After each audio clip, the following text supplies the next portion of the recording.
Hi everyone! Welcome back to the Mimzy.Thimble YouTube channel. I'm Jade, the owner of Mimzy.Thimble, so if you're new here, welcome in.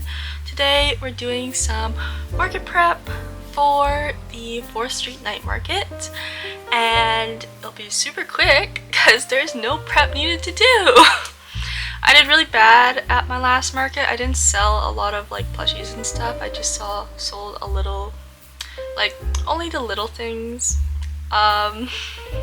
So I don't have anything to prep. I might just make 1 or 2 build your own plushie bucket hats. But that's it. No prep. That's it. This is the clip. I guess you'll see the other stuff now. Okay, so I lied. Not about the prep though. I really don't have any prep, but I don't know what else to talk about, so we're gonna talk about other things about this market. It is also a night market. It goes from 5 to 10, and it's usually held around on 4th Street in between 25th Ave and the bridge, but because there's a lot of construction, they moved it to Central Memorial Park, so it'll be in the park now, instead of on the street. So instead of it being like just a two-way with like the road in the middle, it'll be in a park, and there's 2 rows of like booth tents, and then there across the park there's another row of booths. So that's cool.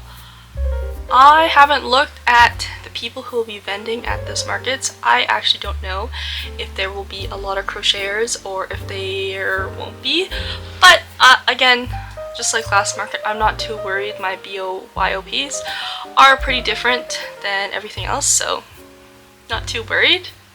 Other news, I'm filming this as I finish making my Shopify website, so by the time this video goes up, my Shopify website should be done and it should be posted, so you guys should check it out.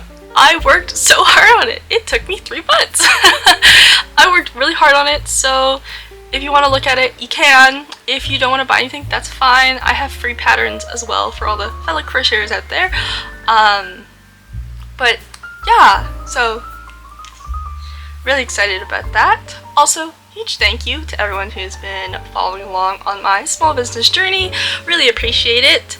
And I guess you'll see some clips of the actual market next. Okay. Hi guys, welcome back. Today is the afternoon of the market because it's like 1 p.m. It is the pre-setup before the setup. We're just gonna go over some things. I'm also really tired, so that's why I'm like low energy.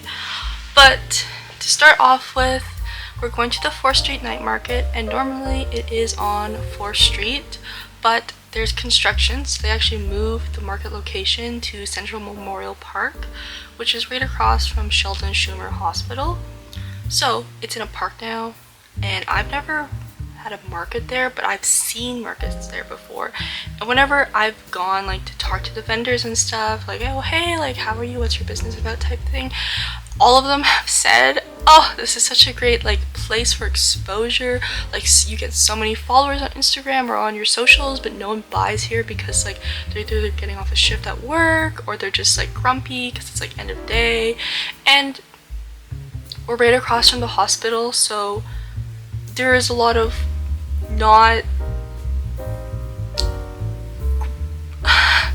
there's a lot of like unsafe people around, so there's going to be security at the event as well, so I think it should be fine. Honestly, I don't know what to expect at this market. I don't think I'm going to sell a lot just because I don't think there'll be a lot of traction due to the change in venue, so we'll see.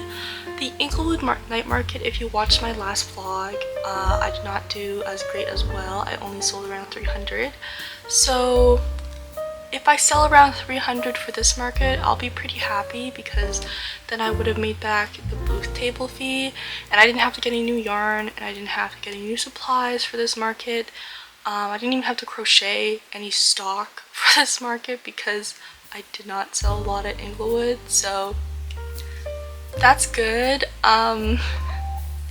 Yeah. So, when we go to the market today, I just need to set up with my boyfriend and relax. It should be okay, and then that's it. Yeah. Oh, also, I can't believe I forgot about this. I finished my website, guys. I did it! I finished my website! So my Shopify website is live, and if you are from the States and you wanted a BYOP, but obviously you're not in Canada, you can order one! I have most of the hats on there. If the hat is not on there, just message me and I'll add it to your order, or you put in the order instructions. Yeah. But basically, yeah, I finished my Shopify website. All of my BYPs are on there. It's just like the basics, like my BYOP, my pins, the erasable pens, the lanyards. They're all on there. But I'm slowly gonna add more like products as time goes on. I just wanted to have it up so I could actually start selling instead of like prolonging like selling stuff. So it's up there if you guys want to purchase something, or if you guys just want to look at it, that is okay too. Anyways, I will see you at the market.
Okay, I finished setting up. We are in the corner, right in front of Sidewalk Citizen. I'll show it to you. The booth. I'm kind of upset because the planning has been really bad so far, so it's been a little upsetting. But there's one side, there's 2 rows of booths over there, and then there's a row of booths over here. So then this is my setup. We got to build your own plushies here. The hat menus as always.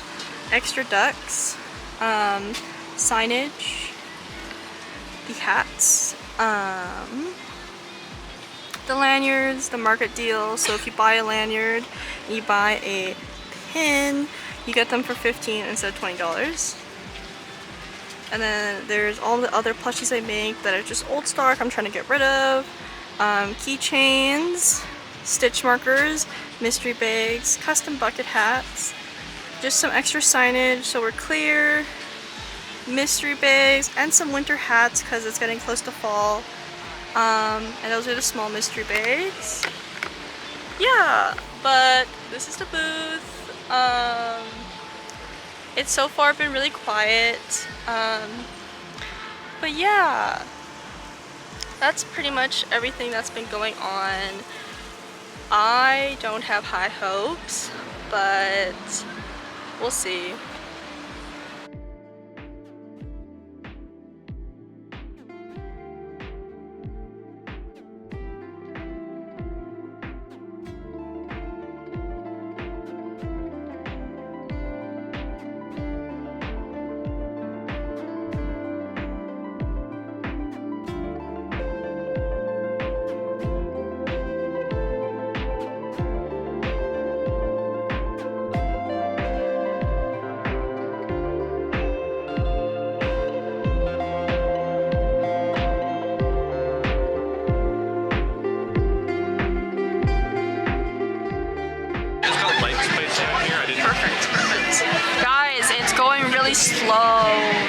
lots of traffic, but really slow, and I got food.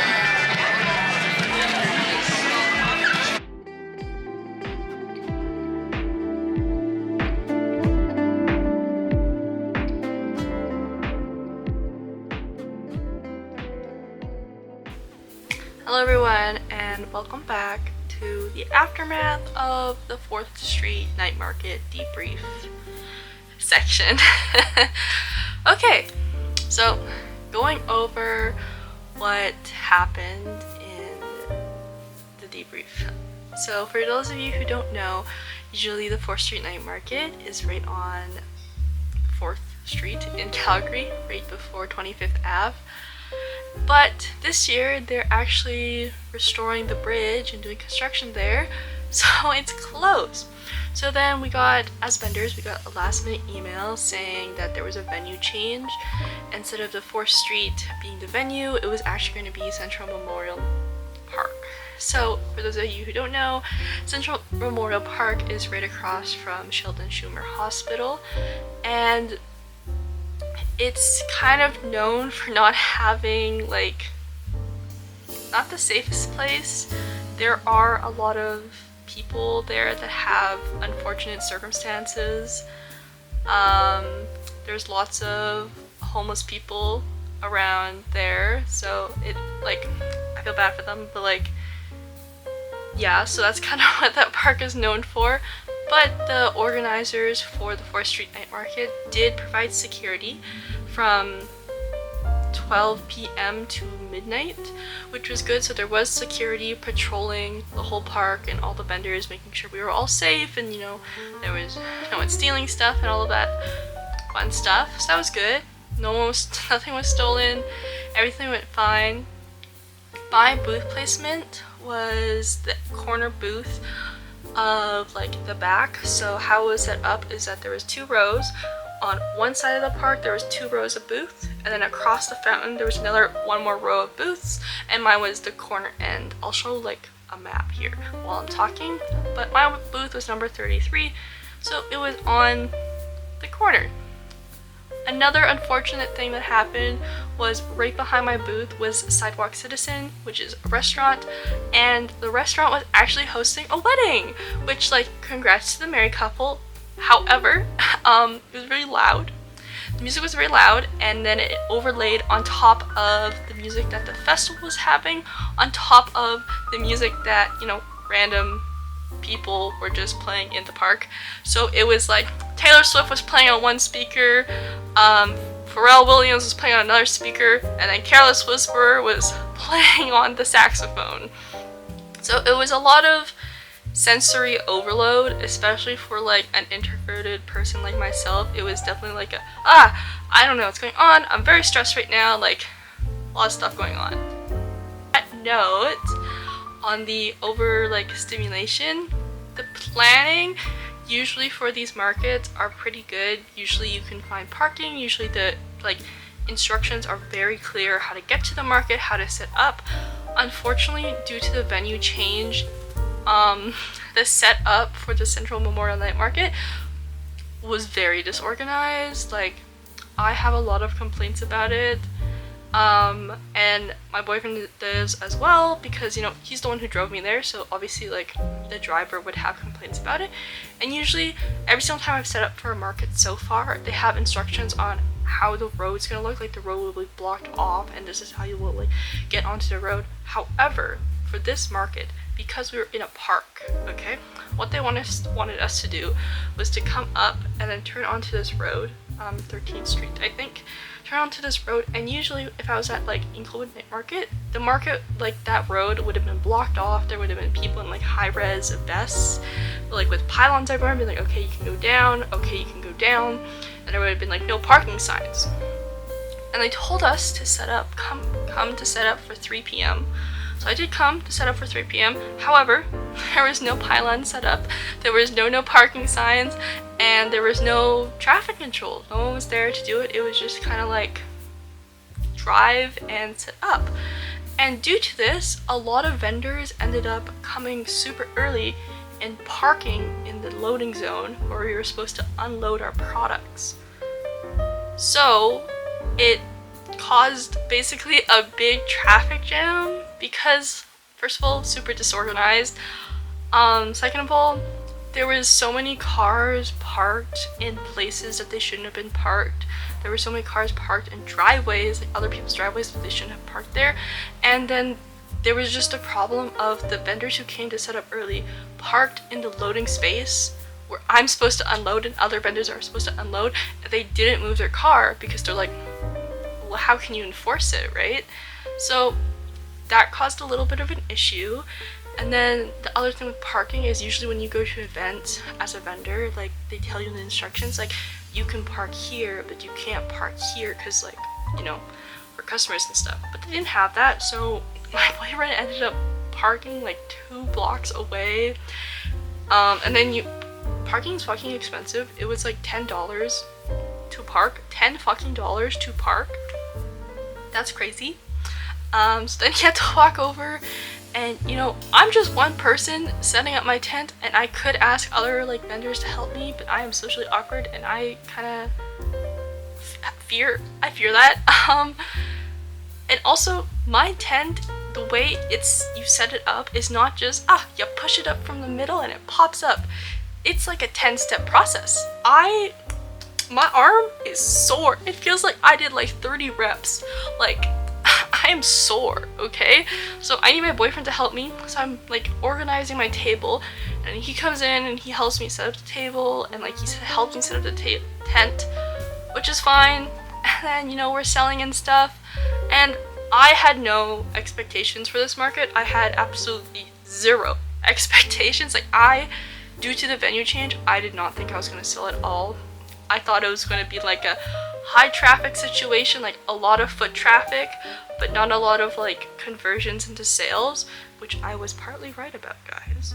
However, I was kind of surprised a little bit. It was the same thing as the Inglewood Night Market, where I did not sell a lot of BYOP plushies, but I did sell a lot of accessories for pets, because that's also how I market the clip-on accessories for the BYOPs, because, you know, they can clip onto your pet's head, like cat, dog, any furry animal basically.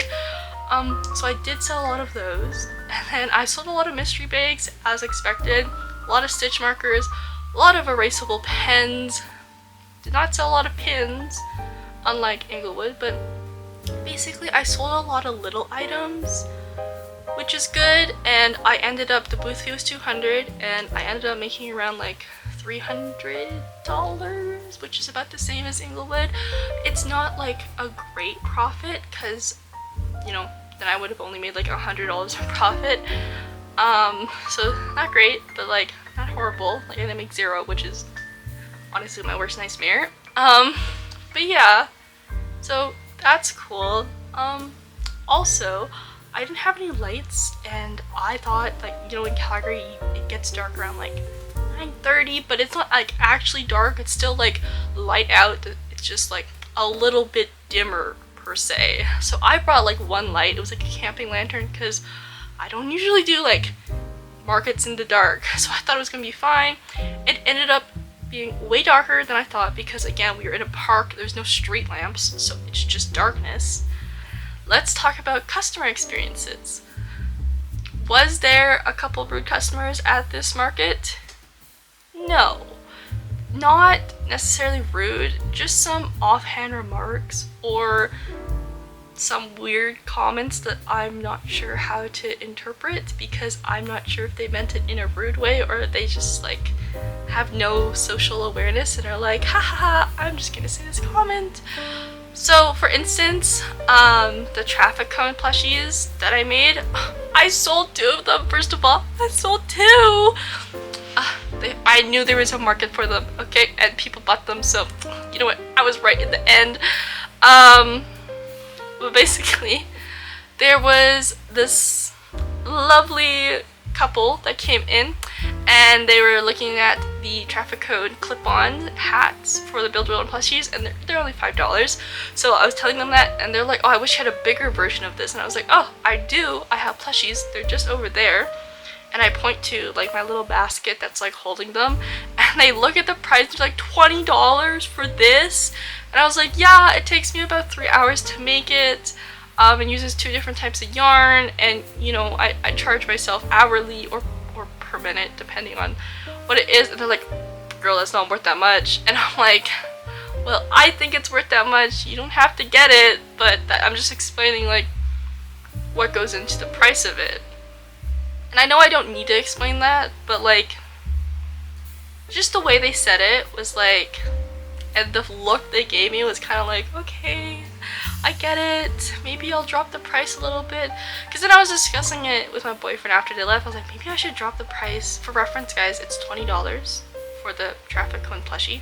And I was like, maybe I should drop it to like 15. And then he's like, well, then how much profit would you make from that? And I was like, $2. And then he's like, okay, just keep it at 20. And I was like, okay. And then, you know, eventually 2 people did buy it, so like I knew there was a market for it. But like there was a couple of those comments where people came by and looked at it, and then just other products that I had, and they're like, that is not worth $45. And I was like, that's okay, you don't have to purchase it, that's just what I'm charging. So yeah. Also guys, there was this lovely family that came into my booth. There was like 8 of them, and they're all like under my booth, and I make custom bucket hats, and custom bucket hats, you know, they start at $70 and they can get more expensive there. And I know what you guys are all thinking, $70? That's so expensive. And you know what, you're right. And you know why it's so expensive? It takes me about 8.5 hours to make one bucket hat. That's a plain bucket hat. That is like basic bucket hat. It just hits on your head. There's no appliques, there's no color changes. It is just one solid color. It takes me 8.5 hours to make one bucket hat. Okay, so you gotta, it takes into account like the time, effort, and love I put into making it. And also I have to take proper breaks. I ain't slave labor over here, guys. There's only 1 of me. There ain't 10 of me. Okay, as much as my boyfriend wishes there was 10 of me, there's only 1. This lovely family came in and they were talking to me, and they're like, oh, I got a crochet bucket hat in Thailand. It was only $3. And I was like, oh, and they were like, why isn't yours $3? And I was like, cause it's not, I produced it ethically. If it was produced like in Thailand, it may have been unethically produced. Like it may have been like some poor worker in a factory that may have not been paid an ethical wage, or like was like pushed to make it. Like, yes, it is cheap, it's $3, but like what are the ethical concerns of that? Because I'm sure most of you know, crochet actually cannot be machine made. There can be machines that replicate the look of crochet, because I'm sure so many of you guys have seen like clothing that looks like it's been crocheted, but that's just using a knitting machine. So it can look like it's been crocheted, but it actually hasn't. The only way you can get a crocheted piece is by doing it by hand, just the way, because there are so many stitches, and it's not like knitting where there's 2 needles, you have 1 hook and you have the yarn, and you're actually doing the stitches yourself, and like there's a whole like lot of stuff that goes into it.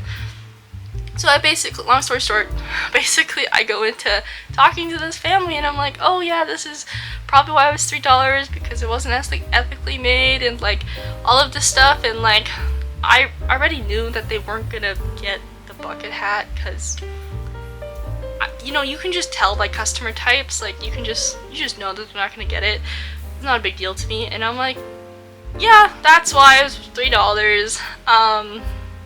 I bet it looked cute still, because crochet just looks cute. So they're like, yeah, it's super cute, but I would never spend $70 on a bucket hat. I'm like, that's okay, these are just my prices, you don't have to buy, like, not forcing you to buy anything. And they were like, yeah. So that's cool. I do like educating people on like the ethics of crochet, that's fine with me, but I don't know how to do it. Like, I'm never trying to be like rude or mean to the person that I'm explaining this to, but I always worry that I'll come off as like really preachy about it. And I usually only do it if it's like a circumstance like this, where they ask me like, why is my price different than this other price that they saw online. Like, Why is your crochet flower $12 and this crochet flower on Temu 3 cents? Well, we know the answer to that. But yeah, would I do this market again, the 4th Street Market? Yes, only exception. Only if it was actually on 4th Street, due to the fact that it's actually really close to my house. I can walk there.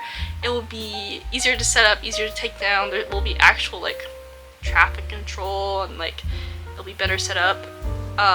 If it was in Central Memorial Park, no, I would not do it again.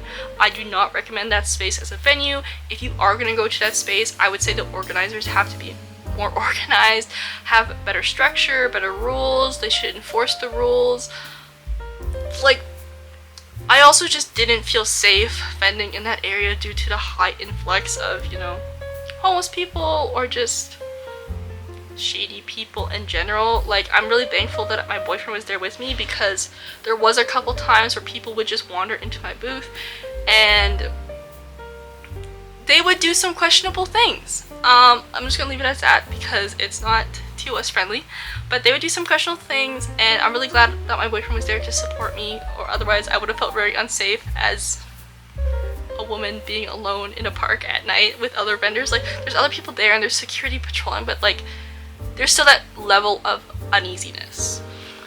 But yeah, that is my review for the 4th Street Night Market.